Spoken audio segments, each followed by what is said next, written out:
Alright guys, we just getting here at the shop. Like I say guys, this is all new for me. I have never ever went to a dealership to purchase a car.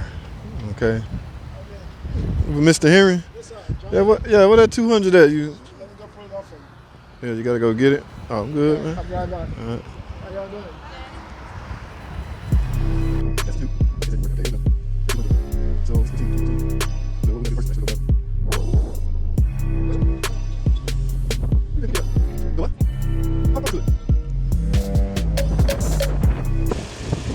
.4 multi, yeah, I already knew that.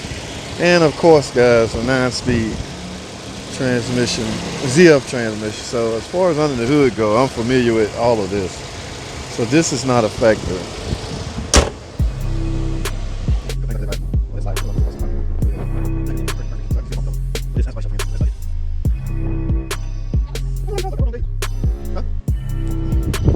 Oh wow, I didn't see all the hail damage. What are you trying to do, Janae?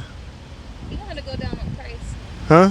You don't have to go down on price, or I don't want it. Yeah, I like it. I like the car. I just wanted to be fixed. You what? I just wanted to be fixed. Like this top part, I care, but I really don't care that much. That's hail damage. That's because it's gray. You can't really hardly tell. Yeah. It's not a brand new car. Stop thinking it's a brand new car. Y'all know what I got? It's time for this.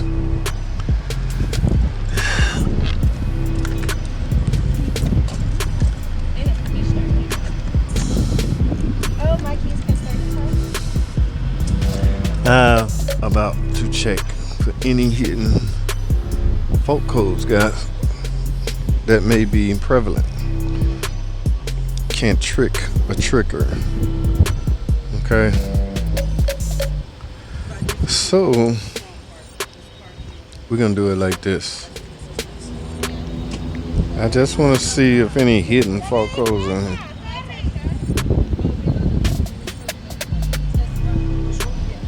Whoa, what is this? 19 fault codes? Yes, I have to see. No recalls. PCM, lost communication with vehicle security module. So there's some codes in the, has some ABS codes. Voltage below threshold. Most of these battery codes, guys, so mostly it's gonna end up being a battery. So here's another PCM. Door ambient light controllers. Light, why is that in the PCM? Here's another one. System voltage. Huh? Alright, so we I guess you wanna go drive it, guys. As far as these fault codes, they're a little troubling. There's no check engine light on. I have to get this little piece. Alright, so I think we're gonna go on a test drive. Used car, guys. That's what happens when you go used car shopping. Okay, you're not gonna get everything you want. Like I say, with $6,500, it's 20 times more than her PT Cruiser. That's for sure. Oh, that's it right there. Yeah, alright.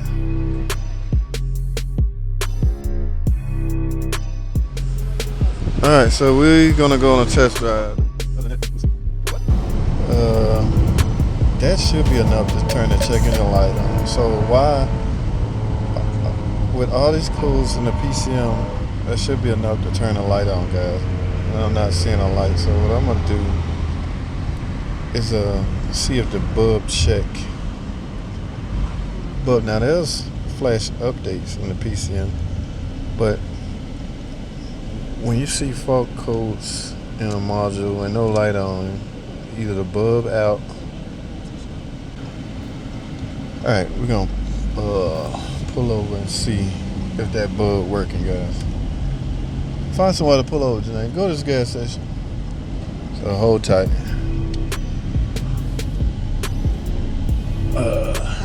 Just get over here like against the gas.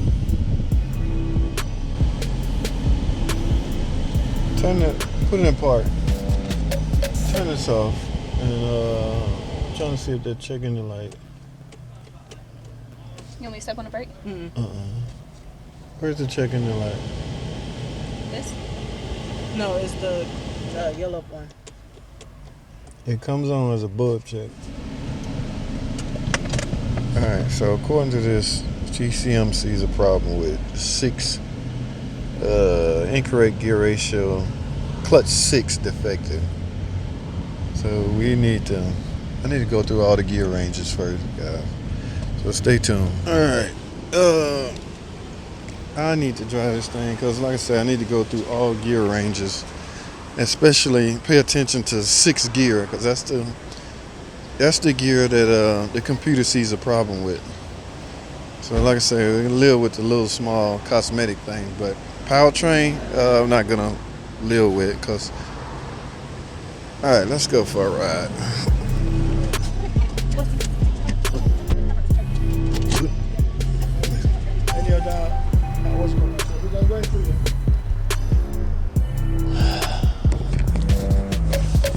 So that's the little 200, man. Like I say, 64, 63, a little bit of cosmetic issues. They say they're not sending them to the auction right now because of COVID. That's a 200 limited. I guarantee you, I can almost guarantee you, a private seller would want at least $8,000 for that. And you know what's weird? We would give them $8,000 for it. And we got the nerve to be up here trying to super negotiate this guy. All they want is $6,400. So guys, the moral of the story, or what I'm trying to say is, it's all mental, guys. It is all mental. The problems or the cosmetic things she's seeing right now on it that's bothering her would not be bothering her. Well, I'll take that back. It would still bother her, but with it not being there, does it justify another $6,000? In other words, $12,000 for the vehicle. Just for them small, you probably can see it from here, just for them small little hail damage at the top. So it becomes a question of, is the small cosmetic stuff worth $6,000? And I can answer that, absolutely not.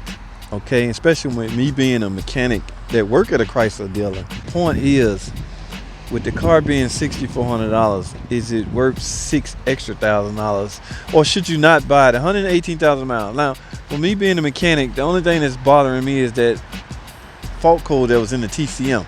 Even that's, I'm sure is repairable. I can fix that. I'm not worried about, too concerned about that. So, I almost want to believe they factored that into the price of the car.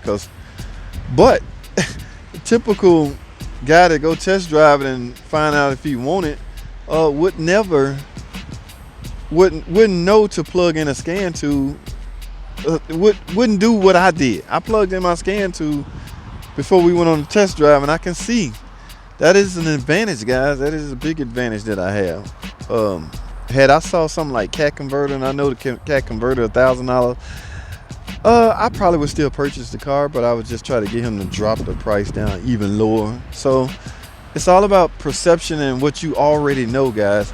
Like I was telling my daughter, if they just said they wanted $7,000 for that, and you to come in and say, man, I give you $6,500, and they merely go, okay, fine, you will feel cheated because they answered that too quickly, when in reality that's what they wanted from the get-go. From the start, guys, that's what they wanted, $6,500. I don't know, guys. We living in weird times, so who knows what's going through corporations' head. I think that is fairly low.